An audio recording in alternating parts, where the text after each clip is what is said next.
Coming up on this Thursday edition of Newsline at noon, the National Assembly will hold a plenary vote on Prime Minister nominee Lee Wan-koo today. The main opposition party is expected to reject his nomination after negative allegations surfaced during his confirmation hearing. For the first time ever, Korea's share of the global DRAM market topped 70% on the back of technological advances and steady demand.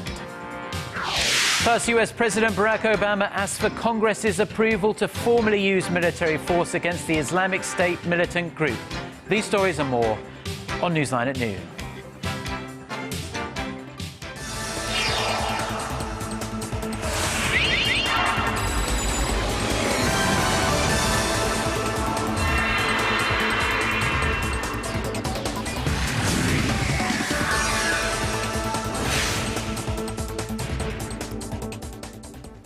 Hello and welcome to this edition of Newsline at noon. Coming to you live from Seoul, I'm Lee Ji-yoon. And I'm Mark Broome. Thank you ever so much for joining us today. Our top story this afternoon, a plenary vote on President Park's pick for Prime Minister Lee Wan-koo is scheduled to be held at the National Assembly later today after his two-day confirmation hearing wrapped up last night. Yes, that was the plan, but the proceedings are being held up after the main opposition party asked to postpone the vote, leaving the rival parties to wrangle over when it should be held. Our Park Ji-won starts us off. The confirmation hearing for Prime Minister nominee Lee Wan-koo is over, and the Assembly vote on his nomination is supposed to be held this Thursday afternoon. But it's not clear whether that will happen as scheduled. The ruling Plenary Party, which holds a strong majority at the Assembly, aims to go ahead with the vote this afternoon as planned. Speaking at the Assembly earlier in the day, the Conservative Party's chairman Kim Moo-sung urged the opposition party to cooperate and allow the vote to proceed as scheduled in order to avoid a vacuum in state affairs. However, the main opposition New Politics Alliance for Democracy party says it wants to delay the vote to sometime later this month. Party floor leader Woo Yoon-gun stressed Thursday morning that, unfortunately, the nominee had fallen short of people's expectations due to various allegations surrounding his past. Woo added that if the ruling party presses ahead with the vote, the main opposition party will boycott it. Although Assembly Speaker Chung Eui-hwa has urged rival parties to compromise on the issue, few are hopeful about the prospects for that. If they continue to disagree, it will be the first major clash between the rival camps since the election of the main opposition party's new chairman Moon Jae-in on Sunday. Park Ji-won, Arirang News. Now to the latest advance in President Park Geun-hye's push toward an envisioned creative economy for Korea. The government opened a cultural complex north of Seoul on Wednesday that lets businesses of all sizes to collaborate and create new markets for cultural products. Our Cheo-sun reports. Korea's homegrown non-verbal performance, Nanta, recently saw its accumulated audience number surpass 10 million worldwide. The longest-running show in Korea, featuring chefs prepping for a wedding banquet, was created by local actor-turned-producer Song Seung-hwan, who converged his childhood memory of his mother in the kitchen and the traditional Korean beats of samulori. Song, who marked the opening of the government's Cultural Creativity Complex on Wednesday, said he overcame many financial hurdles in the process of breathing life into his idea. The new creativity zone, in cooperation with entertainment and food conglomerate CJ, will cater to culturally creative minds like Song from the initial stages to global commercialization. 컨텐츠의 기획, 제작, 구현에 이르는 가치 사슬 전반을 지원하고 그 성과를 인재 양성과 기술 개발에 재투자하는 유기적 순환 구조의 플랫폼으로 만들어질 것입니다. Similar to the government's creative economy centers, which support manufacturing and ICT-based startups and SMEs, the Creativity Center inside the new complex will help those with ideas create cultural content that can appeal to consumers at home and abroad. CJ, for its part, will offer assistance through some 80 of its content and food experts and promote the products at its global festivals. After an idea goes through planning and production, the product will then be showcased at the K-Culture Valley, a Korean wave contents park featuring a concert hall and film and TV studios set to open in 2017. While President Park anticipates the complex to build a new growth engine, the ultimate success of the project will be determined once the K-Culture Valley is completed and begins to generate profit and create jobs. 최유선, 아리랑 뉴스. Now that Washington has announced its plans to lift its embargo on Cuba, the Korean government is also stepping up efforts to restore its diplomatic relations with the island nation after more than 5 decades. Our Song Ji-sun tells us some notable steps that were made this week in particular. Seoul and Havana have not had diplomatic relations since Cuba's socialist revolution back in 1959. But this year, Korea is making a bold move to restore its diplomatic ties with Cuba, not long after U.S. President Barack Obama vowed to remove the embargo on the island nation in December. Briefing lawmakers on Wednesday, Foreign Minister Yoon Byung-se pledged to re-establish diplomatic relations with Cuba, North Korea's longtime ally, becoming the first high-ranking government official in Korea to make the statement. On the same day, Korean government announced it had engaged in a development program for Cuba for the first time. Seoul's foreign ministry signed an MOU for a project under the UN World Food Program. It is a $3 million project aimed at improving food production output and reducing poverty in Cuba by 2017. The government is also revving up support for exporters to explore new business opportunities in the Caribbean country. The Korea Trade Insurance Corporation on Monday signed an MOU with Cuba Central Bank to provide $70 million in trade insurance to Korean companies seeking to export their products. Seoul's outbound shipments to Havana stood at $56 million last year. An estimate by the Korea Trade Investment Promotion Agency suggests that foreign direct investment to Cuba will jump 17 times from the current $1 billion to $17 billion when the U.S. sanctions are completely removed. 송지선, 아리랑 뉴스. Now, a growing number of Japanese lawmakers are demanding Prime Minister Shinzo Abe tell them what he is going to say in his statement in August to mark the 70th anniversary of the end of World War II. Abe has hinted that he only intends to discuss the content with his ministers and close aides. Many are worried the right-wing Japanese leader intends to take out some phrases apologizing for Tokyo's wartime atrocities. Connie Kim has more. A debate is raging in Japan's parliament over a statement to be delivered by Japanese Prime Minister Shinzo Abe in August to mark the 70th anniversary of the end of World War II. Last month, Abe indicated he will not use certain terms such as colonial rule and aggression, deep remorse, or heartfelt apology, which were included in Tokyo's 1995 statement by then Prime Minister Domichi Murayama. The country's main opposition Democratic Party has labeled Abe's remarks intolerable and demanded the content of his statement be shared with and discussed in Parliament, not just within the confines of Abe's cabinet. Don't you think it's necessary to discuss the contents of the statement with Parliament for the sake of national consent?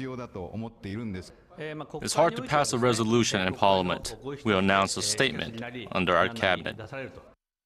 And in a rare move, the new Komeito Party, part of Abe's ruling coalition, has voiced its concerns, saying the past statements were announced after consultation with lawmakers. The statement is accepted at home and abroad as the basic position of Japan. It's common sense that a consensus is reached within the coalition parties.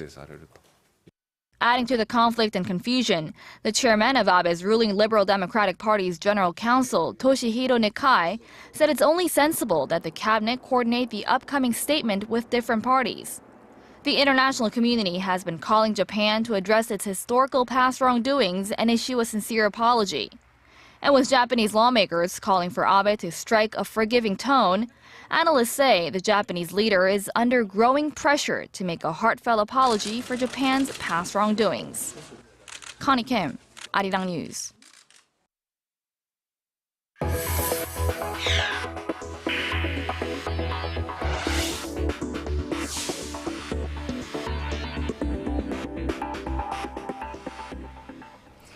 For U.S. President Barack Obama, there's only going to be one winner in the war against the Islamic State. Determined to fight the terrorist group wherever they exist, the American president requested Congress to give authorization for military action against the IS. With more, here's our Kim Min-ji. U.S. President Barack Obama has made a formal request to Congress to authorize military force against a terrorist group that calls itself Islamic State. This resolution reflects our core objective to destroy ISIL. It supports the comprehensive strategy that we've been pursuing with our allies and our partners. In a televised speech, Obama noted the military campaign is a difficult mission, but said the U.S. is on the front foot and IS is going to lose.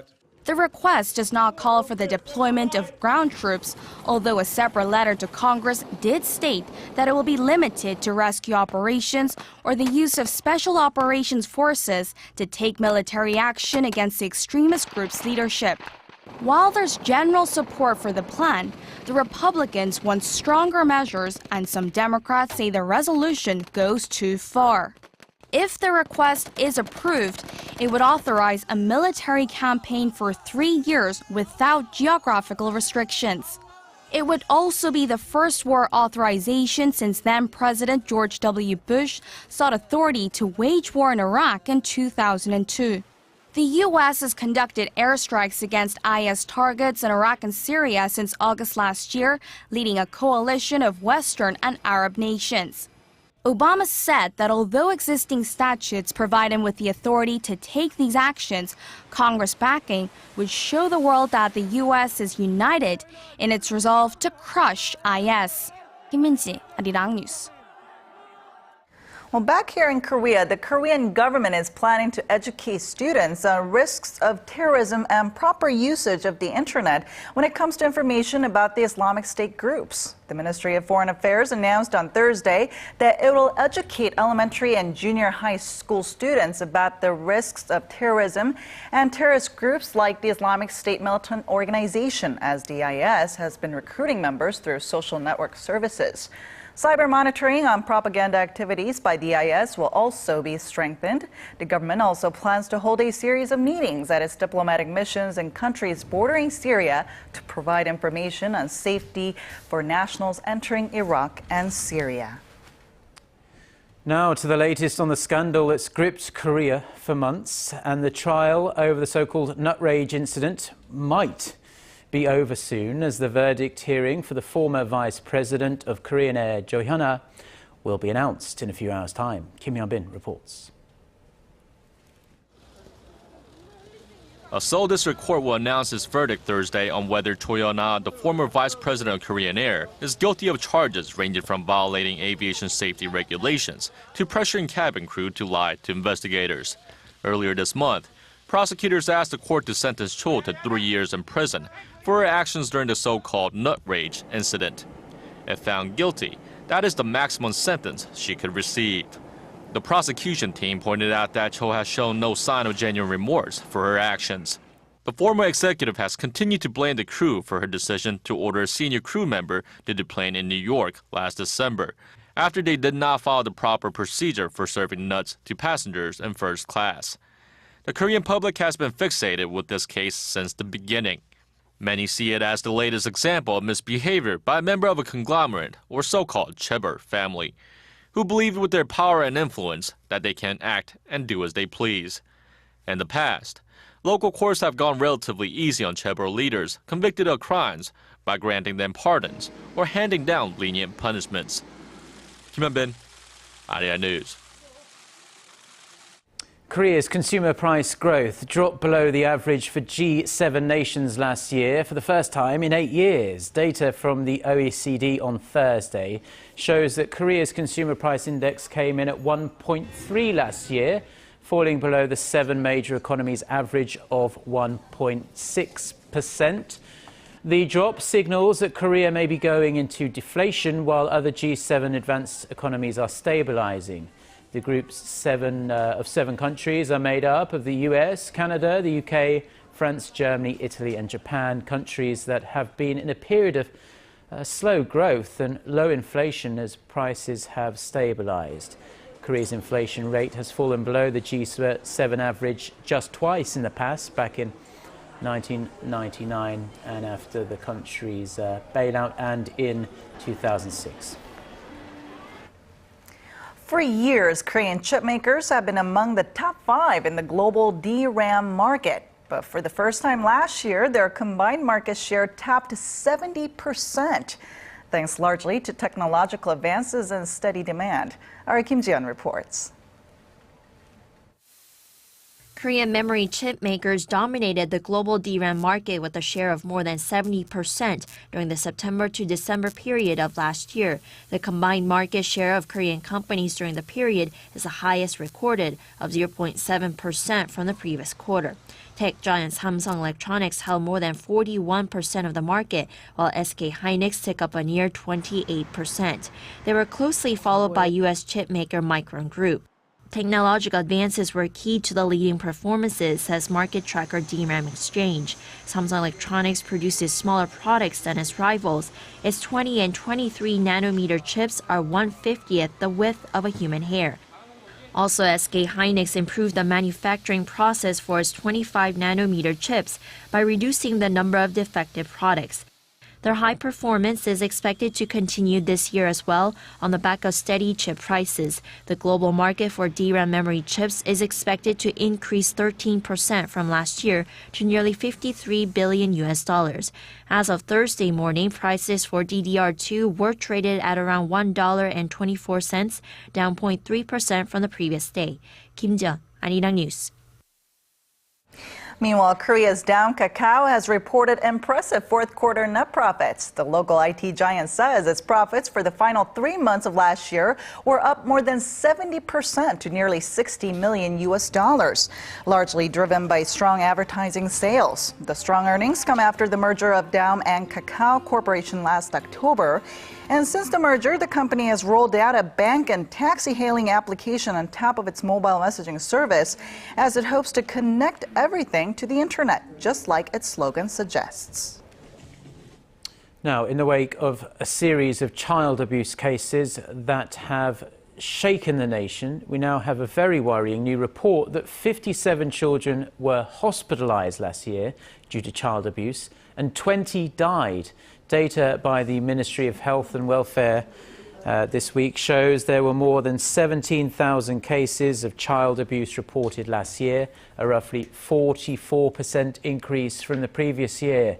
Of them, roughly 9,800 cases were determined as abuse and flagged for monitoring. The abuse took the form of child neglect, emotional abuse, physical abuse, and also sexual abuse. A special law that aims to strengthen the punishments for child abuse came into force last September.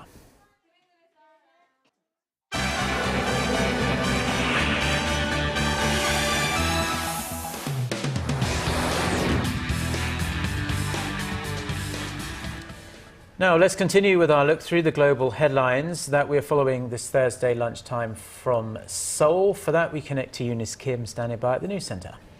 Hello, Eunice. So a court in Italy has handed down a guilty verdict and a 16-year jail sentence to the runaway captain of the doomed cruise liner, the Costa Concordia.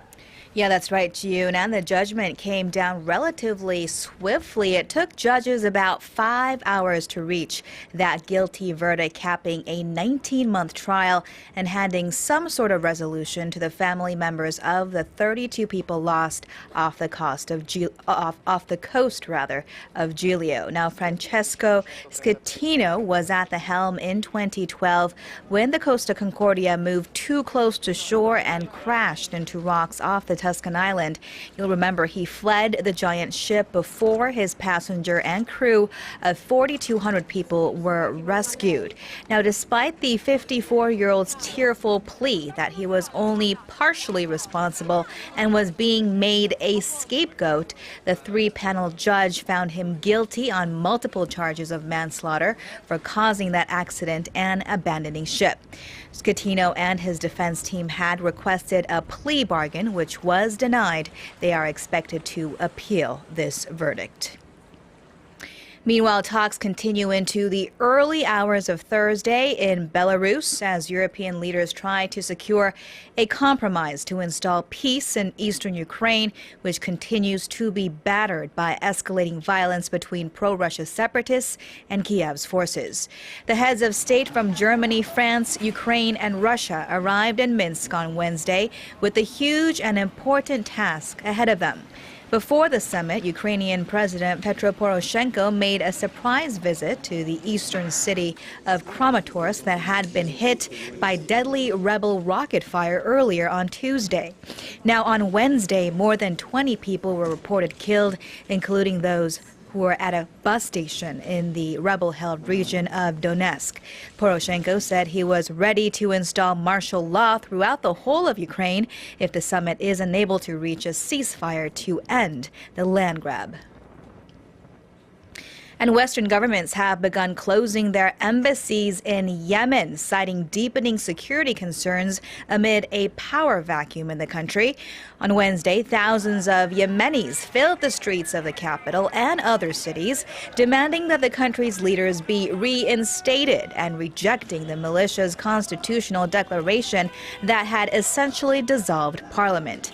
Yemen's president and prime minister had quit last month amid pressure from the Houthi rebels who overran Sana'a and seized key government buildings, including the presidential palace. Now, hours earlier, the U.S. and Britain both pulled their last diplomats from Sana'a as they urged their nationals to leave the country immediately. France, Germany, and Italy are expected to follow suit. The small Arab nation is an important ally in the global coalition against the Islamic State militant group.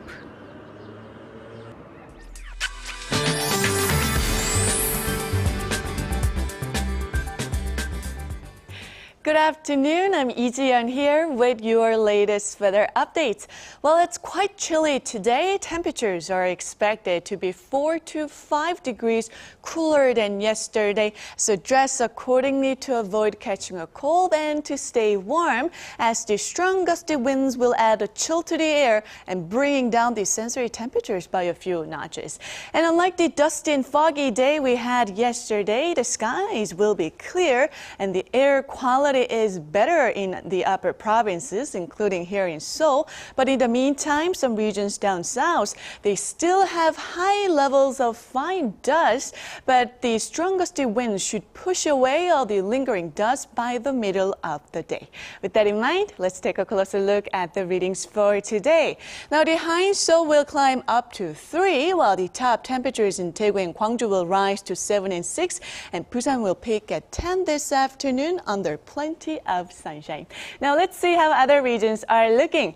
It looks like Jeju Island and Daejeon will rise to 8 and 5, and Dokdo peaks at 3, but mid-winter-like temperature continues over in Mount Keungang. Now tomorrow should be slightly cooler than today, but temperatures will be pleasant just in time for the Valentine's Day this Saturday, but we are looking at a slim chance of nationwide showers on Sunday afternoon, which could linger into Monday. But that's all for Korea, and here's international weather for viewers around the world.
I've never seen anything like that in Israel before. Yeah, I think they must have been digging out some new canals. But yeah, I think that was Venice for our viewers out there. All right, that'll do it from us. Thanks for watching. Yes, and we'll be back at the same time on Friday. Until then, goodbye.